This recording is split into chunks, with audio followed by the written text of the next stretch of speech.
And today we're actually going to talk about polynomials. So this will go in the polynomial section of your photo. A polynomial is more than one monomial being added or subtracted to each other. The degree of a monomial, which we haven't talked about yet, is the sum of the exponents on all of the variables. And to find the degree of a polynomial, you take the degree of the monomial with the highest degree. So we'll look at a couple of examples of these.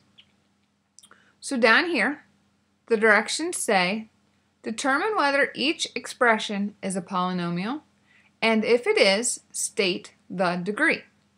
So looking at the first one, for it to be a polynomial, each part must be a monomial. 1/6 is a number, x cubed is a variable, and y to the 5th is a variable. So that part's a monomial. 9 is a number, x to the 4th is a variable. So both parts are monomials, making this a polynomial. So now we need to talk about the degree. So I'm going to look at this monomial. The degree, we take the 3 plus the 5, so the degree of this part is 8. The second part over here, for this monomial, 9x to the 4th, the degree is the exponent 4. Now to talk about the degree of this entire polynomial, we're going to take the higher of the two degrees. So in this case, the degree is 8. Down here, I have another one that I have to determine if it's a polynomial or not.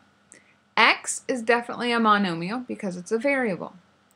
Square root of x, however, is not a monomial because we cannot have a square root on a variable. So in this case, this one is not a monomial. Now let's pretend just for a second that this x, the square root of x, was not here. And all we had was x plus 5. If this is my polynomial, to find its degree, I need to find the degree of x, which the exponent on that variable is 1. And the exponent on the variable with 5 is going to be 0. So if this were my polynomial x plus 5, my degree would simply be 1. So now we're going to look at some other examples of how we do operations on polynomials. And when you come across a problem, whether it be addition or subtraction, and that is indicated by the sign right here, in between the parentheses, if it's addition or subtraction, you're simply combining like terms.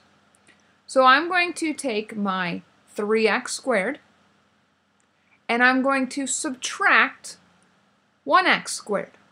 So when I do that, I'm left with 2x squared. Then I'm going to take my negative 2x and I'm going to subtract 4x. So when I put those two together, I'm going to get negative 6x. And finally, I'm going to take 3 and subtract a negative 2. And when you have 3 minus negative 2, that gives you a positive 5. And so that problem is complete. Right, now I'm going to move on to my next problem.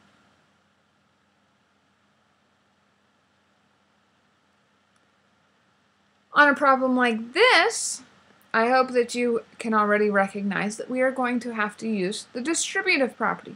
So I'm going to take my 2x and multiply it by all three parts of this problem. And then I'm going to use the properties of multiplying numbers and multiplying variables to deal with my exponents. So 2 times 7 is 14. X times x squared is x cubed. Then 2 times negative 3 is going to be negative 6. X times x is simply x squared. And 2 times 5 is going to be 10. And then I have the x that's with the 2, So there is now my answer. So that's an easy one using just the distributive property.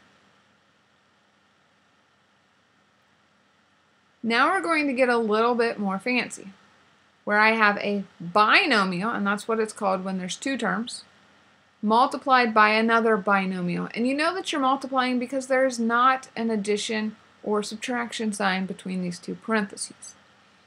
And I'm not sure if everyone is familiar, but hopefully you know what FOIL stands for.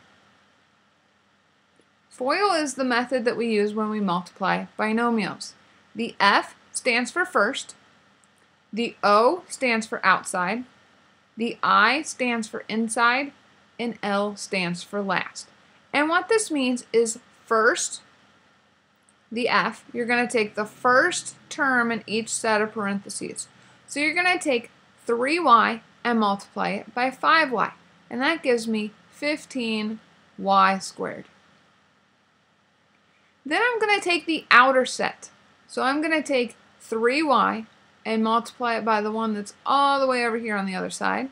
So 3y times 4 is going to be 12y. Then I'm going to take my inner set, the ones that are right next to each other. 2 times 5y, so that gives me 10y. And then finally, my last set, so I take 2 times 4, and that gives me 8. And I'm almost finished with this. I just need to look over it and see if there's anything that I can combine. And right here I have 12y and I have 10y, so I can combine those like terms. So I have 15y squared plus 22y plus 8. And that's what I get for my answer. Now, this next problem, some of you might fall into the trap that many students make. They look at it and they say, oh, well, I can just square both parts. And that's not truly the case, because squaring means you take something and you multiply it by itself. So we really have 2m minus 3n times the same thing again, 2m minus 3n. So I'm going to once again use my FOIL method, multiplying the first of each set. So that's 4m squared. Then I multiply the outside numbers. So that's negative 6mn. Then I multiply my inner set, and that's also negative 6mn. And then I multiply my final numbers, my last set of numbers. Negative 3n times negative 3n is a positive 9n squared. Now looking at it once again, these two inner parts, negative 6mn and negative 6mn, will combine. So I have 4m squared minus 12mn plus 9n squared. And for those of you at the beginning who looked at this and said, 2m, if I square it, I do get my 4m squared. And if I take my negative 3n and I square it, I do get 9n squared. But if I hadn't written it out to FOIL it, I would have missed all of this middle term. And that's actually half of your answer, because it's 2 of the 4 terms that combine and give you this middle term. So make sure whenever you see something as squared and it's in parentheses and it's a binomial, write it out so that you get that answer correct. And now my last example for today's video is this one. And it's actually, FOIL method is just a way of saying that you're going to take each part and multiply it by all the other parts. So I need to take all 3 terms, the n squared, and multiply it by both parts of the other side of parentheses. I need to take 6n and multiply it by both parts. And then I need to take my negative 2 and multiply it by both parts. FOIL is just a quick, easy way, a cute little word to help you remember to multiply all the parts together. We don't have one when you have a trinomial, which is what it's called when you have 3 terms multiplied by a binomial. But we're going to follow the same process. I'm going to take my n squared and multiply it by both parts of the other set of parentheses. So when I do that, n squared times n is n cubed, and n squared times 4 is 4n squared. Now I'm going to take my 6n and multiply it by both. So 6n times n gives me positive 6n squared. 6n times 4 is going to give me 24n. And then I'm going to take my negative 2 and multiply it by both parts. So negative 2 times n is negative 2n. And negative 2 times 4 is negative 8. Now, I've color-coded just so that you can see all 6 parts and how they've been multiplied. I still need to go through and combine any like terms. This is my only n cubed, so I'm going to write it down, n cubed. But now with my n squared, I have 4n squared plus 6n squared. So that combines to give me 10n squared. Then I have 24n minus 2n, so that's only 22n. And finally, this is the only number that I have, so I write minus 8. So hopefully this will help you with your multiplying and adding and subtracting polynomials.